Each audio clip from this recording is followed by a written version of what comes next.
दोस्तों नमस्ते। आज गुहिल वंश की ये 7वीं क्लास है। इससे पहले 6 क्लास हो चुकी है और कंप्लीट मैंने राणा सांगा तक का डिस्कशन कर लिया था। रतन सिंह द्वितीय जब शासक बनता है, वहाँ तक मैंने डिस्कशन कर लिया था। और उसके बाद के जो प्रश्न है, जो बाद के शासक है, मुख्य शासक हमें उदय सिंह देखने को मिलता है। उदय सिंह के बाद हमें राणा प्रताप का जो उदय होता है, वो हम पढ़ते हैं। राणा प्रताप के बाद हम पढ़ते हैं कि अमर सिंह प्रथम के लेके जो चीज़ें मुगलों के जो संघर्ष रहा है, ये दौर मुगलों का था। क्योंकि अकबर शासक बनता है और अकबर शासक बनते ही सबसे पहले राजस्थान के क्षेत्रों पर अधिकार करना चाहता था, परंतु बाद में विवाह समझौतों के द्वारा अनेक स्थानों पे जैसे आमेर था, नागौर था, मारवाड़ था, इन्होंने वैवाहिक संबंध स्थापित कर लिए थे। परंतु मेवाड़ एक ऐसा राज्य था जिसने अभी तक समझौता नहीं किया। उदय सिंह के काल में अकबर का जो आक्रमण है, फिर प्रताप और अकबर के बीच का जो युद्ध है, उसकी थोड़ी बहुत चर्चाएं करेंगे मैं आज आपके साथ। तो ये गुइल वंश चल रहा है और ये आज 7वीं क्लास है और मैंने कोशिश की है कि 17-18% ऐड किए हैं और 1 घंटा हम रोजाना आप पढ़ने वाले हैं। तो आपको आराम से समझना है। बहुत सारी चीज़ें आपके लिए नई हैं और आपको लग रहा है कि नई है, तो आप अपने नोट्स में ऐड कर लेना, या फिर आप नोट्स बना ही रहे हो तो आप उसमें साथ-साथ लिखते रहें। ठीक है? पहला प्रश्न देखो आज का।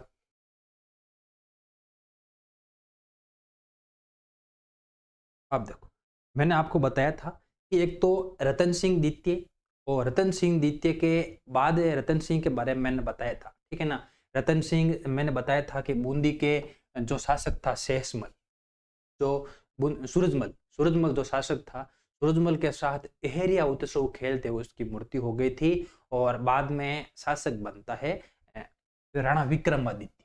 ठीक है? अब राणा विक्रमादित्य जब शासक बना ना, उसके सामने सबसे बड़ी कोई चुनौती थी तो वो एक आक्रमण की चुनौती थी। ठीक है ना? तो थोड़ी बहुत मैं इसकी चर्चा करूंगा। प्रश्न आप देखना, राणा विक्रमादित्य के समय बहादुर शाह के आक्रमण के बारे में कौन सा कथन सही है? ठीक है, ये बहादुर शाह का आक्रमण देखो, ये गुजरात का शासक था, ठीक है ना? और मैंने आपको बताया है, गुजरात और मालवा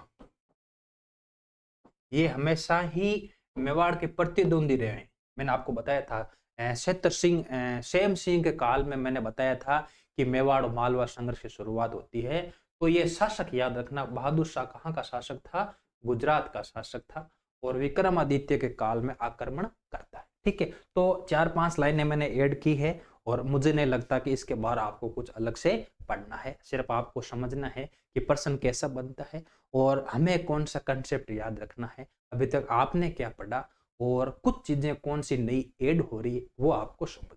ठीक है, तो कौन सा कथन सही पूछ रहा है? बहादुर शाह ने पहली बार 1533 में आक्रमण किया और कर्मावती ने संधि कर ली। ठीक है ना? ये कर्मावती इसकी माता थी, याद है। कर्मावती इसकी माता थी और कर्मावती ने क्या किया था, जब बहादुर शाह का 1533 में आक्रमण हुआ ना, तो आक्रमण के समय संधि करके उसको वापस बहादुर शाह को भेज दिया था। तो ये छोटी सी एक पहली झड़प थी जिसमें बहादुर शाह विजय होता है। बहादुर शाह का दूसरा आक्रमण 1535 में हुआ। ठीक है, ये बहुत उपयोगी लाइन ना, ये बहुत उपयोगी लाइन है। राणा विक्रमादित्य के काल में बहुत उपयोगी लाइन है, क्योंकि ये चित्तौड़ का दूसरा दूसरा शाखा कहलाता है। बहादुर शाह का इस दौरान कर्मावती ने पदम शाह के साथ हुमायूं को राखी भेजी थी। ये लाइन बहुत उपयोगी लाइन है। सबको पता है कि कर्मावती ने हुमायूं को राखी भेजी थी, परंतु वो राखी लेके जाने वाला कौन व्यक्ति था, ये इंपॉर्टेंट प्रश्न बनता है। तो वो याद रखना, पदम शाह है। स्टार लगा के अपनी कॉपी में नोट कर लेना इस पदम शाह को। पदम शाह ही कर्मावती की ओर से राखी लेके हुमायूं के पास गया था, परंतु हुमायूं ने सहयोग करने से मना कर दिया। ऐसा हमें किताबों में देखने को। ठीक है, अब देखो, जैसे ही बहादुर शाह का आक्रमण होता है, यहाँ इसकी आयु बहुत कम होती है। ठीक है ना? तो इसको क्या करते हैं, विक्रमादित्य को भेज देते हैं बूंदी। याद रखना, बूंदी भेज देते हैं अपने ननिहाल। बूंदी क्या था इसका? ननिहाल था। तो विक्रमादित्य को तो भेज देते हैं बूंदी कि अब आप इसको ले जाओ, राणा सुरक्षित होना चाहिए। प्रजा और महारानी है, राजमाता है, भले ही चली जाए, कितने भी वीर योद्धा शहीद वीर गति प्राप्त क्यों ना हो, परंतु राजा जिंदा रहना चाहिए था। और ये वैसे भी इसकी अवस्था बहुत कम थी ना, तो इसी के कारण इसको ननिहाल भेज दिया गया। और देखो अंत में कर्मावती ने जोहर किया और बाघ सिंह और राणा सज्जन सिंह वीर गति को प्राप्त हुई। स्टार लगा के अपने कॉपी में नोट कर लेना। इस 2 लाइनों को तो आप स्टार लगा के याद रखना ही रखना है। एक तो पद्म शाह ने कर्मावती के जो राखी लेके गया था, और विक्रमादित्य के जगह बहादुर शाह से कोई युद्ध लड़ने वाले व्यक्ति थे, तो वो थे एक बाघ सिंह था और एक राणा सज्जन सिंह था। ठीक है, तो ये 2 नाम आपको याद रखने हैं। और ये बहादुर शाह के आक्रमण की कहानी होती है। बहादुर शाह का ये आक्रमण 1535 का आक्रमण चित्तौड़ का दूसरा शाखा कहलाता है। और यहाँ बहुत सारी महिलाओं ने जोहर किया था, लगभग कहते हैं 1300 महिलाओं ने कर्मावती के साथ जोहर किया था। और इस जोहर का उल्लेख कौन से ताम्रपत्र में मिलता है, ये आपको उत्तर बताना है। मैंने आप कमेंट करके जरूर उत्तर बताना कि कर्मावती के जोहर का उल्लेख और बहादुर शाह के आक्रमण का उल्लेख स्रोत कौन सा ताम्रपत्र करता है। मैंने बताया था, ये आपको अलग से प्रश्न मैंने करवाया था, आप जरूर बताना। ठीक है, तो ये पहला प्रश्न है। और मुझे लगता है कि 2 लाइन आप जरूर याद रखना, यहाँ से प्रश्न बनने की हर बार लगभग प्रश्न बनता है। क्योंकि देखो शाखा हुआ है, जोहर हुआ है, इसका मतलब ये हुआ कि यहाँ से प्रश्न बनने की संभावनाएं ज्यादा है ना। तो आपको बहादुर शाह का ये आक्रमण जरूर आपको याद रखना है। और ये चला कहाँ गया था, विक्रमादित्य को बूंदी अपने ननिहाल भेज दिया गया था, ये आपको भी याद में रखना है। अब देखो राणा विक्रमादित्य को बूंदी के सहयोग से कब मेवाड़ की गद्दी पर बिठाया गया। ठीक है ना। अब बहादुर शाह का जब आक्रमण का सामना समाप्त हो गया, और कहते हैं कि जब हुमायूं के मेवाड़ के आक्रमण के डर से कहते हैं कि बहादुर शाह यहाँ से भाग गया था, बाद में उसकी मृत्यु हो गई थी। तो बाद में यहाँ के जो बूंदी के तो शासक थे, उन्होंने वापस विक्रमादित्य को मेवाड़ भेजा और राणा बनाया था। तो वो डेट भी आपको अच्छी से याद रखनी है कि 6 मार्च 1536। अब कहीं कहीं किताबों में 8 मार्च भी मिलती है। ठीक है, अब अलग अलग है। देखो ग्रंथ अकादमी की 1-2 किताब है जिसमें 6 मार्च का उल्लेख दे रखा है, और 1-2 कोई और किताब है जिसमें 8 मार्च का उल्लेख दे रखा है। तो दोनों डेट आपको कभी साथ में नहीं मिलेगी, आपको 6 मार्च मिलेगी या फिर 8 मार्च मिलेगी। ठीक है, तो आपको इसलिए मैंने आपको ये प्रश्न करवाया है, डाउट प्रश्न है, इसलिए मैंने आपको ये करवाया है कि आपको दोनों ही याद रखनी। दोनों ऑप्शन में कभी भी नहीं आएगी, या तो 6 आएगी या 8 आएगी। और जहां तक मुझे लगता है कि 6 मार्च ही मानी। ठीक है, तो विक्रमादित्य को यहाँ पे मेवाड़ की गद्दी पे बिठा दिया गया। तो ये चीजें आपको ध्यान में रखना। अगला प्रश्न देखो, अब विक्रमादित्य शासक तो बन गया, ठीक है ना। विक्रमादित्य शासक तो बन गया, परंतु विक्रमादित्य बेचारा 1 साल भी शासक नहीं, बहुत कम समय तक राजा बना रहा था। और फिर कहते हैं कि बनवीर ने विक्रमादित्य की हत्या कर दी थी। वो हमें जानकारी हम पढ़ते हैं कि पन्ना धाई का जो सहयोग था वो भी हम आराम से यहाँ पढ़ते हैं। बनवीर और बाद में हम बताऊंगा कि उदय सिंह के मध्य जो युद्ध हुआ और उस युद्ध में क्या परिणाम रहे, वो भी चीजें आपको याद करनी है। परंतु यहाँ कहानी बताने का कोई महत्व नहीं है कि पन्ना दाई ने कहते पन्ना दाई विक्रमादित्य की भी लालन पालन किया था, ये भी आपको याद रखना है। बाद में उदय सिंह का भी लालन पालन किया, उनकी रक्षा की थी। अपने पुत्र चंदन का बलिदान देके उसने अपने मेवाड़ के राणा उदय सिंह को बचाया था। तो वो कहानी आपको सबको ही पता है। अब प्रतियोगी परीक्षा के दृष्टिकोण से उपयोगी चीज क्या है वो आपको यहाँ मैं समझा दूंगा। ठीक है, देखो पन्ना धाई ने अपने पुत्र चंदन की बलिदान देकर युवराज उदय सिंह को बचाया, जिसको कुंभलगढ़ में किसके लालन पालन में देख रेख में रखा गया था। यह प्रश्न यहाँ से बन सकता है। एक तो वो कहते हैं कि शायद वो औरत थी जिसको वो टोकरी दे दी थी, उदय सिंह को बिठा के वो बाहर ले गई थी, बचाया था। और बचाने के बाद अब कुंभलगढ़ में किसके लालन पालन में रखा था, यह प्रश्न अच्छा बन सकता है। तो याद रखना वो कौन था, सूरजमल चौहान, रावत सांगा, आशकर्ण देवपुरा और करमचंद पंवार। तो आशकर्ण देवपुरा याद रखना, ये स्टार लगा के याद कर लेना। इस आशकरण देवपुरा के निर्देशन में ही, संरक्षण में ही कहते हैं कि उदय सिंह का क्या हुआ, लालन पालन। वरना उदय सिंह मारा जाता, परंतु इसके पन्ना धाय का जो बलिदान है वो मेवाड़ के इतिहास में स्वर्णिम ईश्वरों में लिखा गया है कि पन्ना धाय ने अपने पुत्र का बलिदान देके मेवाड़ के महाराणा की, युवराज की रक्षा की थी। तो ये पन्ना धाय का बलिदान बहुत बड़ा बलिदान था।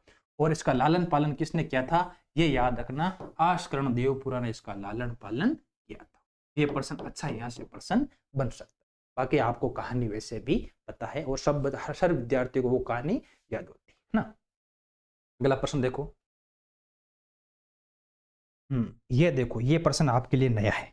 अब देखो, बनवीर और उदय सिंह के मध्य भी संघर्ष शुरू होता है, क्योंकि बनवीर उदय सिंह को मारना चाहता था और स्वयं मेवाड़ का शासक बनना चाहता था। ये बात हमको भी पता है। अब इस दौरान क्या होता है कि उदय सिंह को मारने की प्लानिंग बाद में होती ना, बाद में जब युद्ध आएगा मैं बताऊंगा, मावली का युद्ध, वो बहुत उपयोगी युद्ध है असिस्टेंट प्रोफेसर की जो एग्जाम की तैयारी कर रहे हैं उनके लिए। ठीक है, अब देखो, महाराणा उदय सिंह को राजगद्दी पर बिठाने में जिन सरदारों का योगदान था उनमें से सही है, ये स्टार लगा कर अपनी कॉपी में नोट कर लेना। आगामी अगले कोई साल में कोई परीक्षा होगी तो प्रश्न बनने की यहाँ से संभावना है। ठीक है, तो कोठारिया के रावत खान, केलवा के जग्गा, पागोर के रावत सांगा और पाली के अखिराज सोनगर। याद रखना, ये चारों ही सही कथन है और इन चारों का बहुत बड़ा योगदान था उदय सिंह को मेवाड़ का शासक बना, बहुत बड़ा योगदान था। कहते हैं कि इन सरदारों ने क्या उदय सिंह को शासक माने स्वीकार कर दिया। कहा भाई हम कैसे मान लें कि उदय सिंह जिंदा है, क्योंकि ये बात किसी को भी मेवाड़ में पता नहीं थी कि पन्ना धाय ने अपने पुत्र चंदन का बलिदान, चंदन का बलिदान देके उदय सिंह की जान बचाई है। ये बात किसी को भी नहीं पता थी। ठीक है ना, किसी को नहीं पता थी। अब जब बड़ा हो गया उदय सिंह तो फिर शासक लगभग 13-14 साल की उम्र का हो गया। कहते हैं बाद में एक पर्सन और मैंने ऐड किया, देखना आप। ठीक है, अब तो चंदन का बलिदान देके उदय सिंह को बचाया है, इसको प्रमाणित करने वाला कोई सबूत नहीं था। आप सरदार ये कैसे मान लें कि ये ही राजकुमार है। फिर पन्ना धाय ने, मैंने आपको बताया ना कि आशकरण को बुलाया और उस औरत को बुलाया जिसने उदय सिंह को टोकरी में बैठा के बाहर लेकर गई थी। तो दोनों को बुलाया और कहा कि ये वास्तव में ही मेवाड़ का ये युवराज है और ये उदय सिंह ही है, ये उदय सिंह ही है। इसके बाद में इन चारों सरदारों ने उदय सिंह को शासक बनने में योगदान दिया था। तो आपको यहाँ से ये चीजें याद रखनी है। ये बहुत ही, मैं कहता हूं कि ये प्रताप के काल में भी याद रखना, ये प्रताप के काल में भी सहयोग करते हैं प्रताप को शासक बनने में। जब जगमाल को कहते हैं कि उदय सिंह ने जगमाल को शासक बना दिया, तो वो भी चीजें आपको याद रखनी पड़ेगी। तो इतना याद रखना, इन चारों ने ही उदय सिंह को शासक बनने में सहयोग किया और बाद में महाराणा प्रताप को शासक बनाने में भी इनका बहुत बड़ा योगदान था। तो ये सामंत बहुत उपयोगी है ना। चलो अगला देखो, ये अच्छा प्रश्न मैंने 2-3 प्रश्न करवाए हैं। एक पृथ्वीराज का करवाया है और एक प्रश्न मैंने बीच में और करवाया था, और एक प्रश्न आज ये और है। एक राणा प्रताप का है कि कितने वर्ष की आयु में शासक बना था। ये प्रश्न पूछ लिया गया, मैं नहीं बना रहा हूँ कि राणा प्रताप का कितने वर्ष की आयु में राज्याभिषेक हुआ, ये प्रश्न बना था। ठीक है ना, तो आपको याद रखना है कि महाराणा उदय सिंह का 1537 में कुंभलगढ़ में राज्याभिषेक हुआ। इनकी आयु कितने वर्ष थी, अच्छा प्रश्न बन सकता है। भाई इतना हम पढ़ ही रहे हैं तो फिर थोड़ा सा डीपली पढ़ने में कोई दिक्कत नहीं, भले ही समय लग जाएगा, परंतु हम आराम से इसको राजस्थान हिस्ट्री को कंटिन्यू पढ़ने वाले। ठीक है, तब ये उदय सिंह जब शासक बना, इसका राज्य अभिषेक हुआ, उस वर्ष उसकी आयु थी 15 वर्ष। याद रखना, इसकी आयु कितनी वर्ष थी, 15 वर्ष थी। पृथ्वीराज की आयु कितनी वर्ष थी, 11 वर्ष थी। तो आप जरूर ये चीजें याद रखना। अगला प्रश्न देखो, ये छोटे छोटे प्रश्न है परंतु देखो कई बार हम इग्नोर कर देते। अब जो विद्यार्थी अभी तक उदय सिंह के बारे में जो जानते, अब मावली का युद्ध कोई किताबों गाइडों में बहुत कम दे रखा है, क्योंकि इसको इग्नोर कर दिया गया है। क्योंकि जब अकबर का आक्रमण होता है, ठीक है ना। अकबर का जो आक्रमण होता अकबर के उससे पहले होता है हीराबाड़ी का युद्ध भी हम पढ़ेंगे, परंतु ये मावली का युद्ध भी बहुत उपयोगी है। तो मावली के युद्ध के बारे में आप जरूर जरूर चीजें समझना कि मावली के युद्ध के बारे में कौन सा कथन सही है।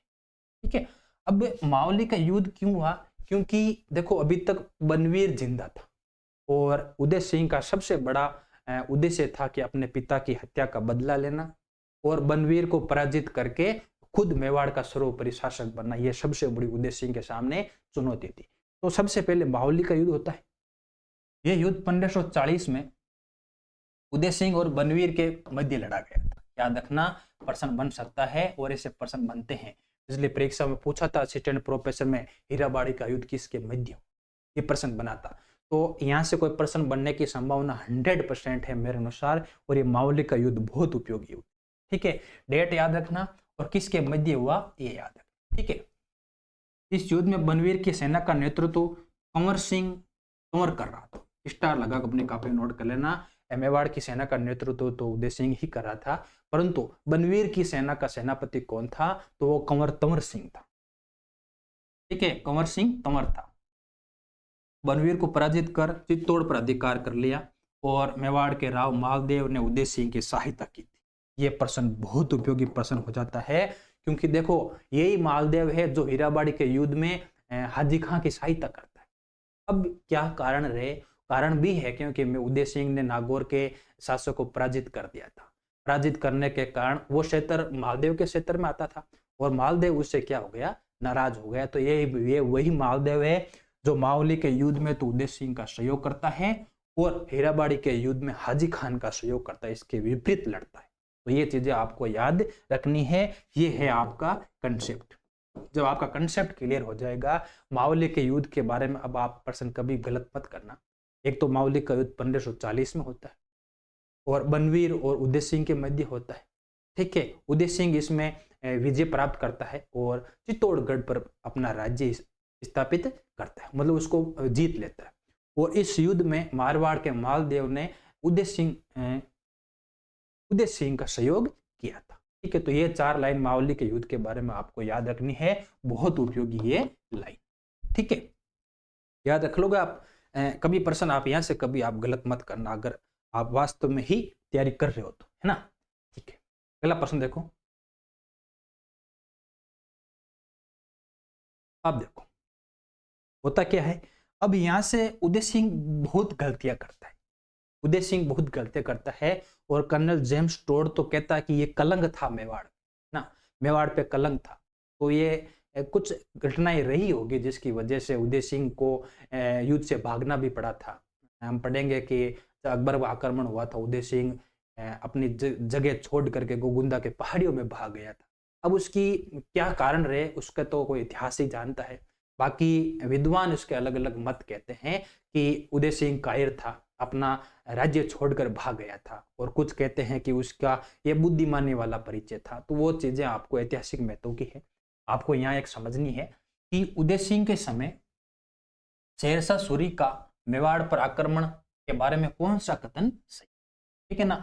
अब शेरशाह सूरी का आक्रमण भी होता है, याद रखना। उदय सिंह बहुत संकट परिस्थितियों में गिरा हुआ था क्योंकि मालदेव एक सहयोगी था, वो मालदेव भी अब उसके क्या हो गया, विपक्ष में हो गया। शेरशाह सूरी का आक्रमण होता है। शेरशाह सूरी के बाद में फिर हुमायूं का, छोटी मोटी हुमायूं की भी घटना होती है। हुमायूं के बाद में फिर अकबर की भी इसके ऊपर आक्रमण होता है। तो ये चीजें लगातार चल रही है, ठीक है ना। तो शेरशाह सूरी के बारे में एक चीज समझना कि शेरशाह सूरी ने 1544 में आक्रमण किया, ठीक है। उदय सिंह ने जहाजपुर नामक स्थान पर चित्तौड़ दुर्ग की चाबियां सौंप दी थी। स्टार लगा के अपनी कॉपी में नोट कर लेना, और ये जहाजपुर तो आपको याद करना ही करना है, कभी भी मत भूलना। प्रश्न बहुत उपयोगी प्रश्न बनता है कि उदय सिंह ने शेरशाह सूरी को अपने किले की चाबियां कहां पर सौंपी, कौन सा स्थान जहां पर किले की चाबियां सौंपी थी। तो ये प्रश्न अच्छा बनता है, जहाजपुर का प्रश्न अच्छा बनता है। आप कभी यहां से गलत मत करना। डेट याद रखना, मेवाड़ का पहला शासक जिसने अफगान अधीनता स्वीकार की। अब देखो आप यहाँ क्या गलती करोगे, तो आप कहोगे कि मेवाड़ का पहला शासक जिसने मुगलों की अधीनता स्वीकार की, तो वो याद रखना अमर सिंह प्रथम। याद रखना, मुगलों की अधीनता स्वीकार करने वाला मेवाड़ का प्रथम शासक अमर सिंह प्रथम है, और अफगानों की अधीनता स्वीकार करने वाला मेवाड़ का प्रथम शासक है तो वो उदय सिंह है। इसीलिए तो इसको कलंक कहा गया, इसीलिए तो इसके ऊपर कर्नल जेम्स टोड का एक कथन है, मैंने इसका प्रश्न ऐड किया है, आगे आपको मैं बाद में बताऊंगा। शेरशाह सूरी ने खवास खां को अपना दूत नियुक्त किया। कहां पे दूत नियुक्त किया? चित्तौड़ में। ठीक है, तो शेरशाह सूरी की बहुत उपयोगी यहां से प्रश्न बनता है कि आक्रमण 1540 में हुआ, एक डेट आपको याद रखनी है, और ये जहाजपुर मुझे लगता है कि आगामी परीक्षा का प्रश्न छपने वाला प्रश्न है, जहां तक मुझे लग रहा है। असिस्टेंट प्रोफेसर की परीक्षा हो चाहे किसी भी एग्जाम परीक्षा हो, कंसेप्ट का अगर कोई पूछ लेगा तो ये जहाजपुर, उदय सिंह और शेरशाह सूरी के बारे में बहुत उपयोगी लाइन है। ठीक है, और पहला शासक जिसने अफगान अधीनता स्वीकार की, अफगान अधीनता स्वीकार की, यह याद रखना। और शेरशाह सूरी ने खवास खां को यहाँ पर अपना दूत नियुक्त किया था, तो एक तरह से उदय सिंह पराजित होता है और उदय सिंह अधीनता स्वीकार कर लेता है। ठीक है, तो शेरशाह सूरी के काल की ये घटनाएं आपको याद रखनी है उदय सिंह के काल में। और मुझे लगता है कि यहाँ से बाहर कुछ भी नहीं जाएगा। अगर उदय सिंह और शेरशाह सूरी के बारे में कोई प्रश्न बनता है, यहाँ से प्रश्न आपका बाहर नहीं जाएगा। दो लाइन याद रखनी है, जहाजपुर याद रखना है, और नियुक्त किसको किया, वापस शेरशाह सूरी ने नियुक्त किसको किया, खवास खां को नियुक्त किया था, ये आपको लाइन याद है। ठीक है, अगला प्रश्न देखो, ये देखो अच्छा प्रश्न है कि जैतारण का युद्ध 1555 उदय सिंह के समय डूंगरपुर के आस्करण को किसके नेतृत्व में भेजी गई सेना ने पराजित किया था? किसके नेतृत्व में भेजी गई सेना ने पराजित किया था डूंगरपुर के आस्करण? अब डूंगरपुर के आस्करण के ऊपर आक्रमण करने का कारण क्या है? आक्रमण करने का कारण एक ही था कि जब पन्ना धाई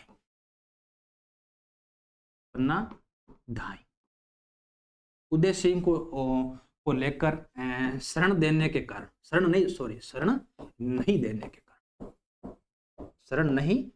के कारण, ठीक है, जब पन्ना धाई उदय सिंह को बचाकर बनवीर से बचाकर लेके जा रही थी, तो कहते हैं कि डूंगरपुर के आस्करण ने पन्ना धाई को शरण देने से इनकार कर दिया।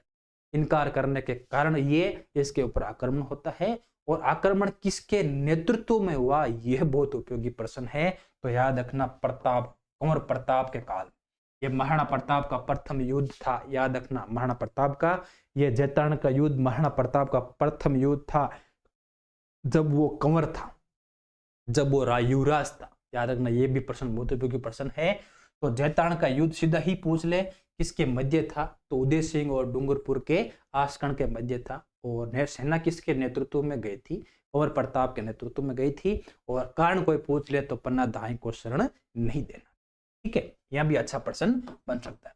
तो उदय सिंह के बारे में देखो, 4-5 युद्धों की जो घटनाएं है ना, यहाँ से प्रश्न हर बार बन, चाहे मावली का युद्ध ले लो, चाहे हीराबाड़ी का युद्ध ले लो, चाहे उदय सिंह का आक्रमण का ले लो, चाहे डिंडोरी का युद्ध ले लो, आगे प्रश्न आएगा। ठीक, पिंडोरी का युद्ध ले लो, या फिर ये जैतारण का युद्ध ले लो। ठीक है, तो 4-5 युद्ध आपको याद रखने हैं, फैक्ट भी याद रखना है, और कंसेप्ट भी आपको साथ में लेके चलना है। ठीक है, अगला प्रश्न देखो, ये प्रश्न अभी असिस्टेंट प्रोफेसर में पूछा गया कि हीरामाड़ी का युद्ध किसके मध्य लड़ा गया? सीधा सा ही प्रश्न बन गया था। तो हरमाड़ा का युद्ध, हरमाड़ा का युद्ध या हीराबाड़ी, हरमाड़ा भी इसको कहते हैं, हीराबाड़ी भी इसको कहते हैं, एक ही बात है। तो हरमाड़ा का युद्ध किसके मध्य हुआ? हरमाड़ा का युद्ध किसके मध्य हुआ, ये आपको याद रखना है। ये युद्ध 24 जनवरी 1557 को हुआ। ये युद्ध उदय सिंह और हाजी खां के मध्य हुआ। ठीक है ना। अब देखो, आप जब पढ़ोगे ना मेवाड़ जब मालदेव पढ़ोगे ना, तो वहां आपको ये हरमाड़ा है, यही हीराबाड़ी नाम मिलेगा। तो आपको कंफ्यूजन होना नहीं है, क्योंकि मालदेव का इसमें योगदान था, इसलिए हम मालदेव के काल में भी पढ़ेंगे और हम उदय सिंह के काल में पढ़ेंगे। परंतु मुख्य युद्ध दोनों के मध्य था, तो वो उदय सिंह और हाजी खां के मध्य। अभी हाजी खां कौन था, याद रखना, ये हाजी खां जो अजमेर में नहीं,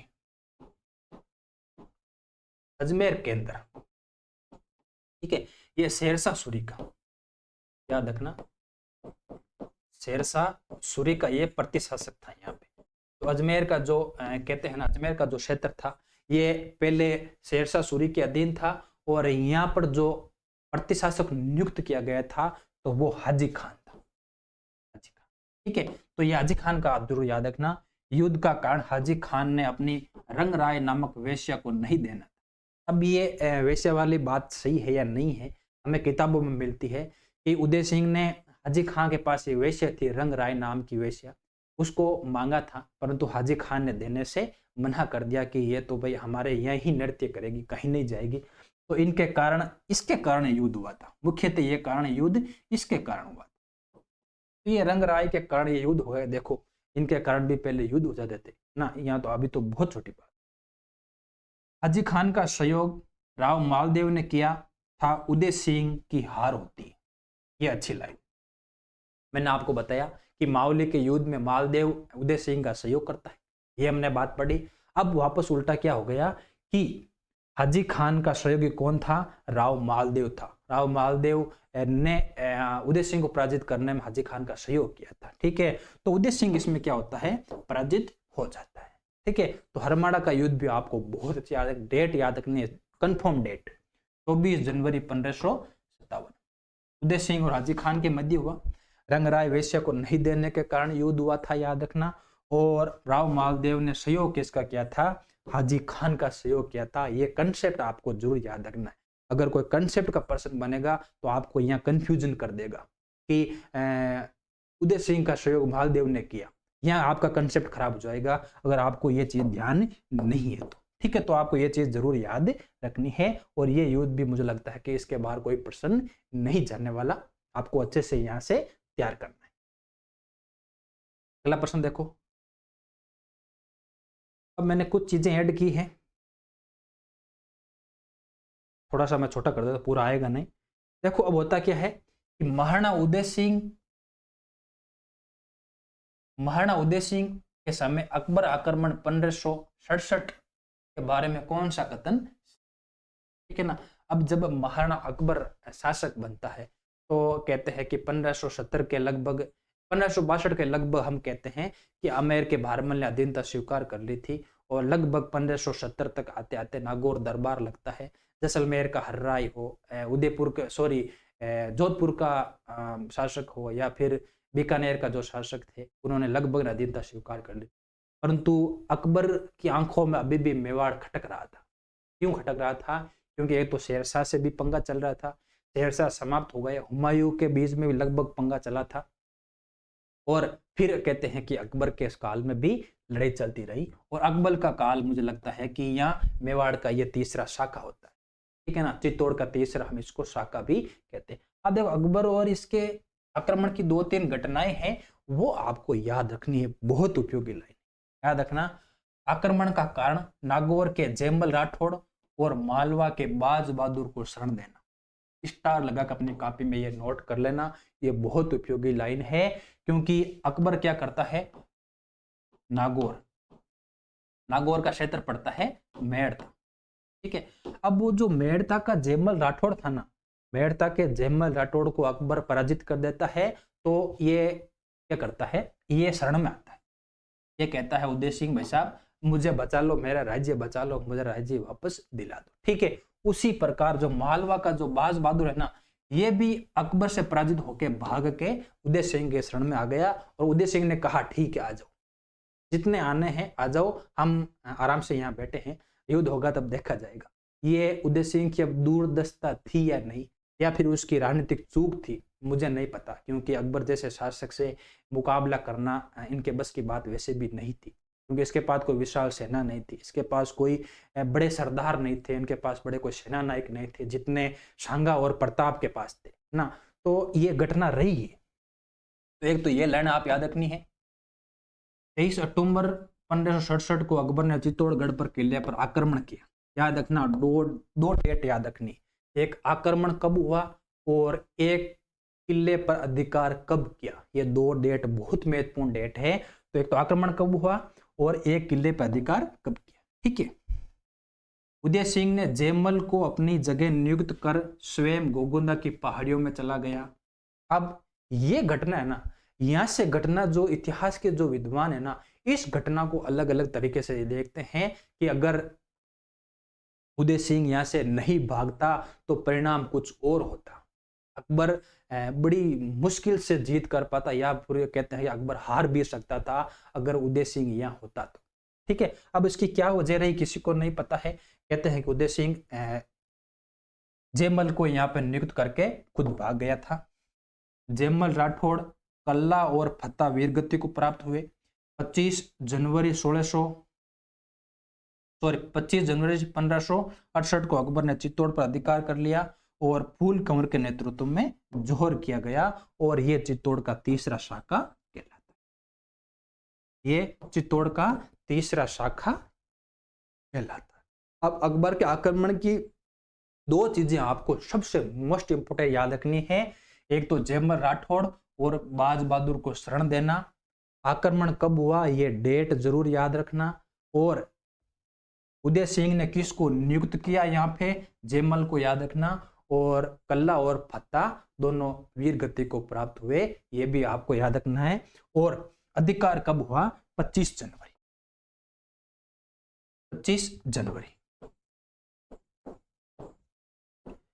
1568। 25 जनवरी 1568 को चित्तौड़ पे अधिकार होता है। और कहता है कि अकबर ने कत्लेआम किया।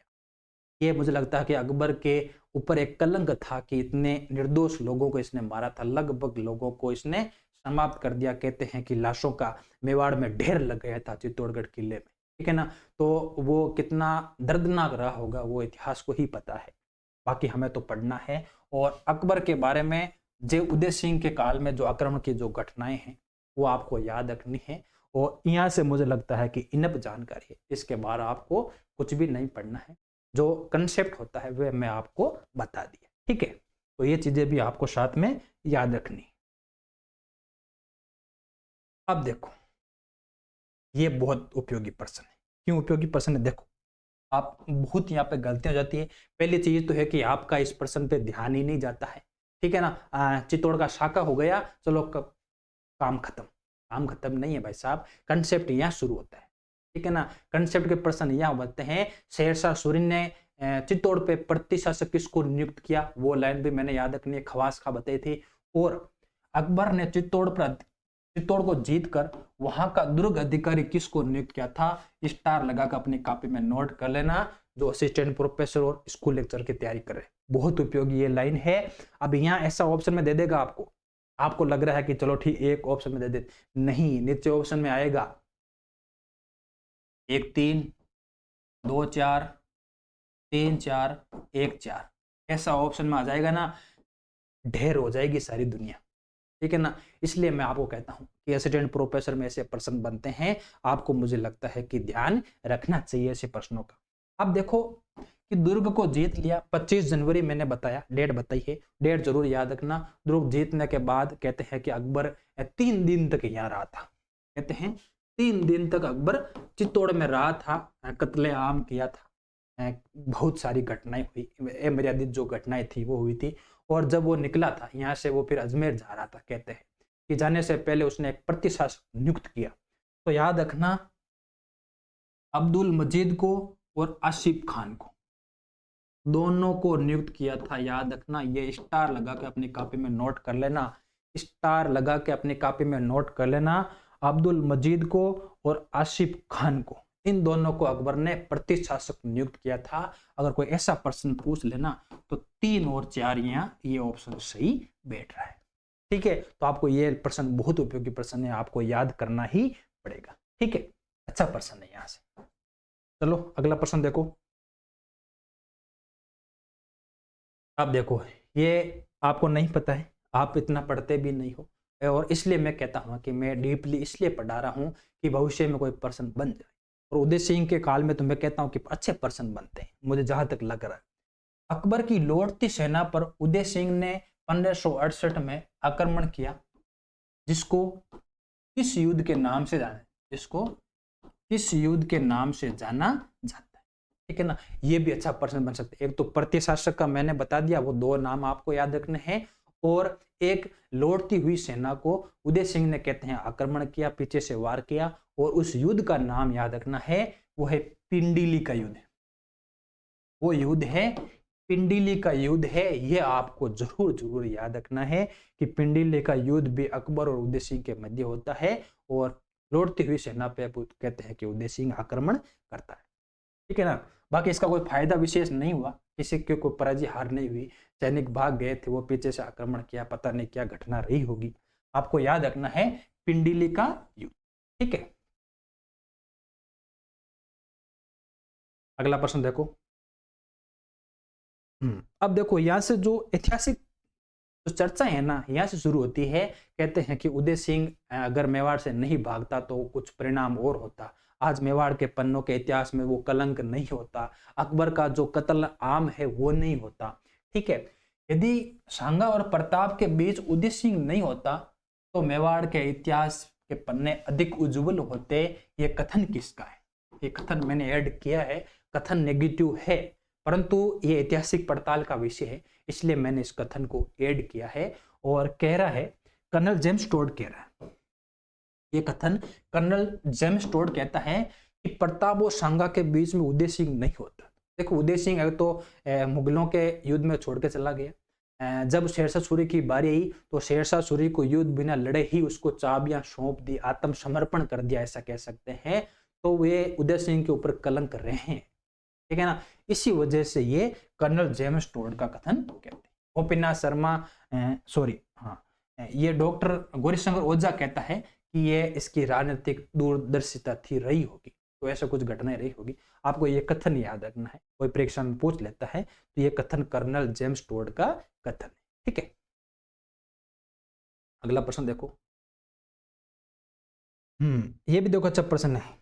मैं शर्मा एंड जब पावा पढ़ रहा था तो मुझे ये लाइन वहां मिली थी, और मुझे लगता है कि ऐसे प्रश्न भी बन सकते। याद रखना, जब उदय सिंह गोगुंदा के जंगलों में अपने सरदारों के साथ चला गया तो अकबर ने उसकी खोज के लिए किसको भेजा था? स्टार लगा कर अपनी कॉपी में नोट कर लेना।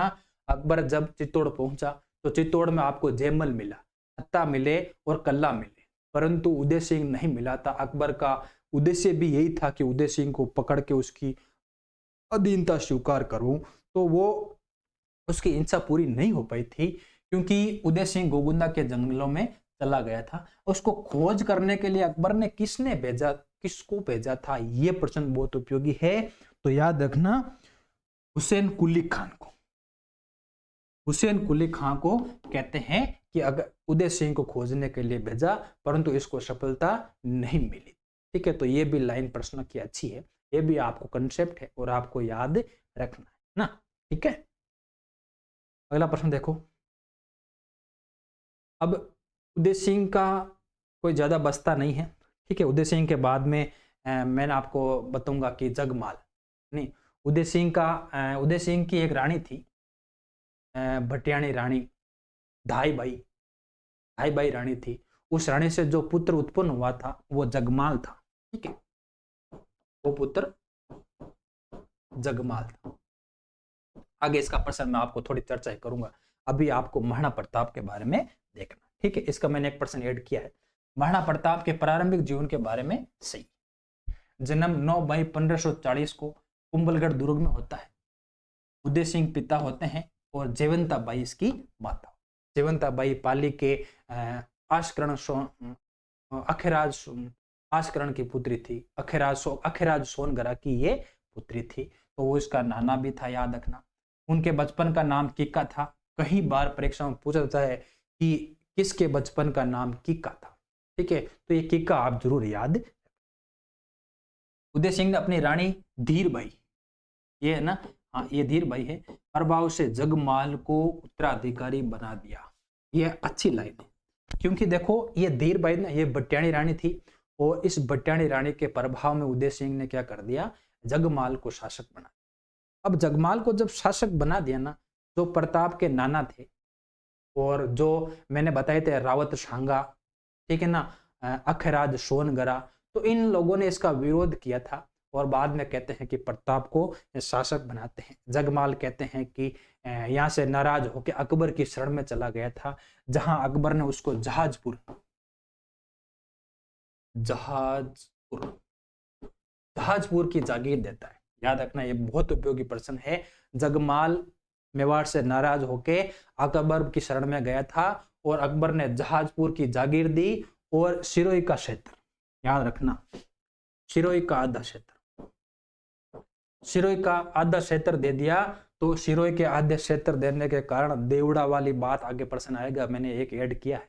तो आपको इतना ही यहाँ याद रखना है कि जगमाल को बनाया था, परंतु सरदारों ने विरोध किया था और विरोध के बाद 28 फरवरी 1572 को 32 की आयु में गोगुंदा में प्रताप का राज्याभिषेक हुआ था। स्टार लगा के यहाँ 3 चीजें डेट याद करनी है। एक तो 28 फरवरी 1572 याद रखना है, और महाराणा प्रताप कितनी वर्ष की आयु में शासक बना वो याद रखना है, और इसका राज्याभिषेक कहाँ पे हुआ, गोगुंदा में हुआ, याद रखना है। कहते हैं कि प्रताप का राज्याभिषेक 2 बार हुआ, एक कुंभलगढ़ में हुआ, एक पहली बार हुआ था गोगुंदा में। तो प्रताप के बारे में ये बेसिक जानकारी है, ये आपको याद रखनी। स्पेशल ही डेट पूछ लेती है, और ये 32 वाले डेट स्पेशल ही पूछता है कि कितने वर्ष की आयु में शासक बना था, कितने वर्ष की आयु में इसका राज्याभिषेक हुआ था। ठीक है, अच्छा प्रश्न। और देखो, ये देखो अच्छा प्रश्न, ये अच्छा प्रश्न मुझे लगा, क्योंकि शासक तो बहुत थे, बहुत सारे इसके सहयोगी भी थे, बहुत सारे प्रताप के सामंत भी इसके साथ थे, परंतु ये प्रश्न अच्छा है कि राज्याभिषेक के बाद प्रताप की कमर पर तलवार बंधे की रस्म किसने पूरी की थी? तलवार बंधे की रस्म किसने पूरी की थी? किस ब्राह्मण ने इनको तलवार कमर पे बांधी थी जब इसका राज्याभिषेक हुआ था? तो ये प्रश्न अच्छा लगा मुझे कि बन सकता है, ठीक है ना। तो वो याद रखना कि रावत कृष्ण दास था, कहते हैं कि ये ब्राह्मण था, ठीक है, और इसने ही कहते हैं कि राज्याभिषेक करवाया था, और राज्याभिषेक के समय ये ब्राह्मण था। और तलवार प्रताप के कमर पर बांधने वाला भी व्यक्ति कौन था? तो वो याद रखना कि रावत कृष्णदास था। रावत कृष्णदास था जिसने अकबर के कमर पर, सॉरी, प्रताप के कमर पर तलवार बांधी थी। ठीक है, ये अच्छा प्रश्न यहाँ से बनता है, तो आपको ये चीज लाइन आपको याद रखनी। अगला प्रश्न देखो, ये देखो, सत्तानी का युद्ध 1583 में जगमाल सिरोही के किस शासक के हाथों मारा गया? ठीक है ना, मैंने अभी आपको बताया ना कि ये जो जगमाल है, याद रखना, ये जगमाल प्रताप का भाई था, याद रखना, प्रताप भाई था। इसकी माता का नाम क्या था? धाब भाई, है ना, धाब भाई था। ये भटियाणी माता, भटियाणी रानी थी, ठीक है, भटियाणी रानी थी। और उदय सिंह ने जगमाल को शासक बना दिया, ये बात मैंने बताई थी। परंतु प्रताप को जब शासक बनाया गया था तो यह जगमाल किसकी शरण में चला गया था? ये प्रताप अकबर की शरण में गया, ये बात मैंने बताई। अकबर ने जहाजपुर की जागीर दी और सिरोही का क्षेत्र इसको, सिरोही का आधा क्षेत्र इसको दे दिया था। याद, ये चीज याद रखना। अब सिरोही का जो आधा क्षेत्र दे दिया तो सिरोही में शासक कौन था? याद रखना, वो शासक था देवड़ा सुल्तान। सिरोही का शासक था देवड़ा सुल्तान, और देवड़ा सुल्तान का जो क्षेत्र था ना, वो जगमाल को सौंप देना, मतलब इन दोनों के मध्य क्या हो गई? शत्रुता हो गई। शत्रुता होने के कारण ही इन दोनों के मध्य होता है दत्तानी का युद्ध। दत्तानी का युद्ध 1583 में होता है, जिसमें जगमाल मारा जाता। जगमाल मारा गया, मतलब प्रताप की थोड़ी बहुत समस्या समाप्त हो गई, क्योंकि जगमाल है ना, मेवाड़ का आजीवन शत्रु था। ये हमें लैंड देखने को मिलती है कि ये जगमाल था, ये मेवाड़ का आजीवन शत्रु रहा था, मरते दम तक मेवाड़ के विरोध में ही रहा था। अकबर की शरण में चला गया था, मतलब शत्रु ही बन गया था। ठीक है, तो देवड़ा सुल्तान के हाथों ये मारा गया था। तो आपको ये भी याद नाम रखना है, दत्तानी का युद्ध 1583, देवड़ा सुल्तान और जगमाल के मध्य, और जगमाल इस युद्ध में मारा गया था, और देवड़ा सुल्तान ने सिरोही के क्षेत्र पर वापस अपना अधिकार ले लिया था। ठीक है, ये भी अच्छा प्रश्न है, क्योंकि दत्तानी का युद्ध पढ़ाना बहुत जरूरी था। ठीक है, अब अभी तक मैंने आपको उदय सिंह के बारे में मैंने कंप्लीट बता दिया। ठीक है ना, प्रताप की मैंने शुरुआत करती है और प्रताप का जो हल्दी घाटी का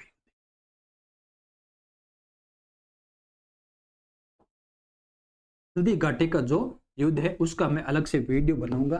बाकी प्रताप का जितना भी कंप्लीट है अगली क्लास में मैं करवा दूंगा। अब मेवाड़ की बड़ी मुश्किल से 3 या 4 क्लास होगी जिसमें हम कंप्लीट मेवाड़ को पढ़ने वाले हैं, आधुनिक राजस्थान के मेवाड़ के शासकों तक और 1818 की संधि तक मैं आपको वहां के शासकों का कंप्लीट आपको करवा दूंगा। तो मुझे लगता है कि आज की क्लास, मुझे लगता है कि 4-5 मैंने युद्ध बताए हैं, मुझे लगता है कि सबसे इंपॉर्टेंट वो चीजें हैं, वो चीजें आपको याद। ठीक है, मावली का युद्ध याद रखना है, जैतारण का युद्ध आपको याद रखना है, हरमाड़ा का युद्ध आपको याद रखना है।